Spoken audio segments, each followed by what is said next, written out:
Vendre sa maison sans agence pour économiser les frais, ça peut être assez tentant pour de nombreux propriétaires. Et honnêtement, je les comprends. Sur un bien vendu à 300 000 euros, les frais d'agence représentent environ 9 000 à 18 000 euros selon les établissements. C'est une somme considérable que les propriétaires sont obligés de prendre en compte. Alors on peut être tenté en tant que propriétaire de se dire pourquoi je ne vais pas essayer de vendre seul mon bien, que ce soit mon appartement ou ma maison. Sauf que voilà ce que les chiffres disent en 2026. 85% des propriétaires ayant vendu seuls disent avoir rencontré de grosses difficultés pendant cette expérience de vente. C'est pas 10%, c'est pas 20%, c'est 85%. Et plus de 90% disent avoir eu des regrets après coup dans cette expérience. Et dans ces regrets, on retrouve quoi? Principalement le stress vécu, le temps écoulé pendant la vente, les gens pensaient vendre plus vite, et en troisième, on a quand même le prix obtenu à la fin qui est en dessous des espérances initiales. C'est pas neutre. Alors dans cette vidéo, je ne vais pas vous tenir un discours en vous disant que vendre sans agence, sans professionnel de l'immobilier, c'est impossible. Pas du tout, c'est mal me connaître. Je vais vous expliquer objectivement, chiffre à l'appui, ce que vendre seul implique tout au long du processus de vente. Les avantages, les risques réels et les questions à se poser avant de prendre cette décision. Est-ce que je vais vendre seul ou passer par un professionnel? Une vente immobilière, c'est souvent la transaction la plus importante de votre vie et je pense que ça vaut le coup d'en parler sérieusement. Je m'appelle Gary Elguer, je suis conseiller immobilier basé en Seine-et-Marne à côté de Meaux. J'interviens sur tout le département et également sur toute l'Île-de-France. Sur le terrain, je rencontre chaque semaine des propriétaires avec des histoires différentes, dont certains qui ont essayé de vendre par eux-mêmes et d'autres qui passent directement par un professionnel. Ce que je vais donc vous raconter, c'est de l'expérience terrain, du retour terrain, pas juste un script appris par cœur. Donc pas de théorie, que de la pratique. Bon, soyons honnêtes, l'idée de vendre sans agence a des réels arguments en sa faveur. Premier argument, l'économie sur les honoraires. En règle générale, les professionnels de l'immobilier facturent de 3% à 8% du prix de vente. Sur un bien d'une valeur de 250 000 euros, avec 5% d'honoraires, ça représente tout de même 12 500 euros de frais d'agence ou frais de professionnel. Deuxième argument, vous connaissez votre bien par cœur. Vous le connaissez dans les moindres recoins, vous connaissez toutes ses qualités, tous ses défauts également, vous savez le mieux comment le mettre en valeur, vous connaissez le voisinage, bref, c'est vous la personne la mieux placée pour vendre votre bien. Troisième argument, les plateformes type Le Bon Coin vous permettent de diffuser facilement, directement, l'annonce de votre bien. Vous n'êtes plus obligé de passer par un professionnel pour vendre. Ces arguments sont réels et je vous dirai jamais le contraire. Mais voilà ce qu'on oublie de mettre dans la balance. Vendre seul, c'est prendre l'intégralité d'un métier à temps partiel, parfois même à temps plein, à sa charge et pendant plusieurs mois. Concrètement, ça veut dire estimer votre bien avec précision sur une base de données réelles, c'est-à-dire des transactions qui ont eu lieu dans votre secteur récemment, avec des prix vérifiés en amont. Également, faire appel à des estimateurs en ligne qui, on l'a vu dans ma vidéo précédente, font en moyenne 10% d'erreurs sur le prix, voire parfois 20%, ce qui n'est pas neutre. Ça peut carrément vous mettre out dans votre commercialisation. Ça veut dire rédiger une annonce attractive avec des photos de qualité professionnelle. Et on sait qu'une annonce avec des photos très moyennes va vous envoyer 3 fois moins de contacts. Et à l'heure actuelle, les contacts se font rares. Ça veut dire diffuser sur un maximum de plateformes. Ça a un coût assez important. Ça veut également dire de répondre à tous les emails, répondre à tous les appels, tous les SMS, trier les curieux pour éviter de vous faire balader entre guillemets et faire des visites fictives. Et croyez-moi, les curieux sont très nombreux. Ça veut dire aussi organiser des visites aux horaires qui arrangent les acquéreurs, donc ça peut être le soir plutôt en fin de journée, ça peut être également le week-end, ou alors quelqu'un qui travaille pas le lundi, ça va l'arranger. Donc vous également, faut que vous puissiez prendre vos dispositions, pouvoir vous organiser, surtout si vous travaillez également. Donc c'est pas toujours simple. Gérer les négociations sans perdre d'argent, ça paraît bête, mais négocier c'est aussi un métier, il faut savoir le faire.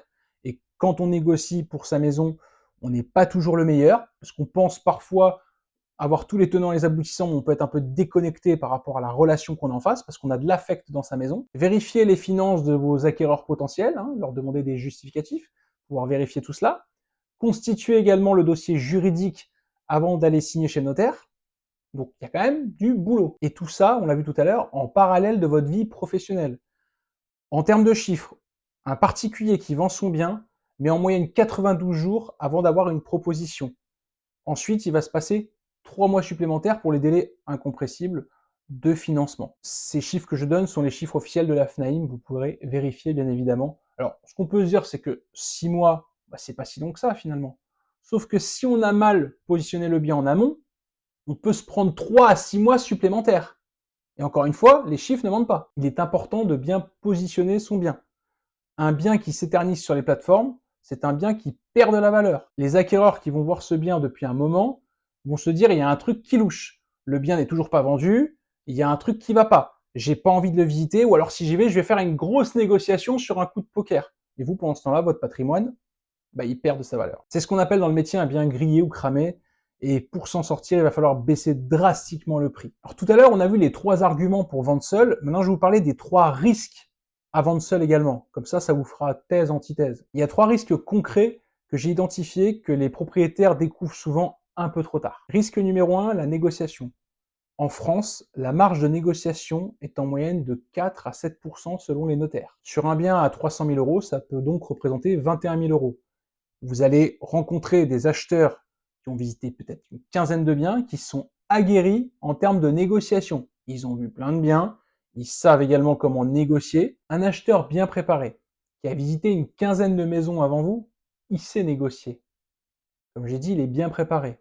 Vous, si vous n'êtes pas un expert ou un habitué de la négociation, vous pouvez vous faire avoir. Sans données réelles du marché, sans argument, vous risquez de céder à un prix en dessous du marché. Et ça arrive plus souvent que prévu. D'ailleurs, on constate que la somme perdue en négociation souvent dépasse le prix des honoraires qu'on a voulu éviter. L'acquéreur, il va passer de particulier à particulier, il va vous contacter. Il se dit, je vais économiser les honoraires. Donc forcément, je vais pouvoir faire une négociation supplémentaire. Et vous, en face, vous dites, c'est bon, j'ai pas les honoraires d'agence, donc déjà, j'ai ce gras d'honoraires d'agence que je peux avoir dans la poche. Mais c'est un mauvais calcul. C'est 2 parties qui parlent pas le même langage.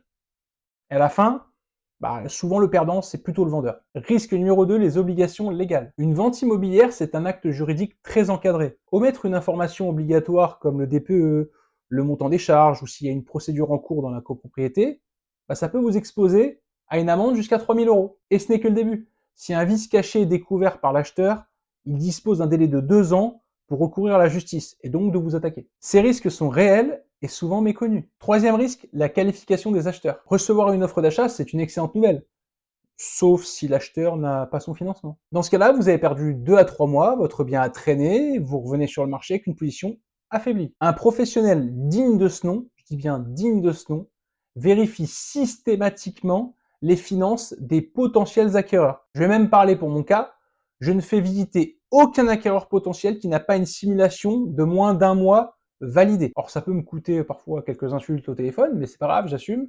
Mais personne ne visite une maison pour laquelle je suis mandaté, ou un appartement d'ailleurs, pour lequel je suis mandaté, si je n'ai pas une simulation des potentiels acquéreurs.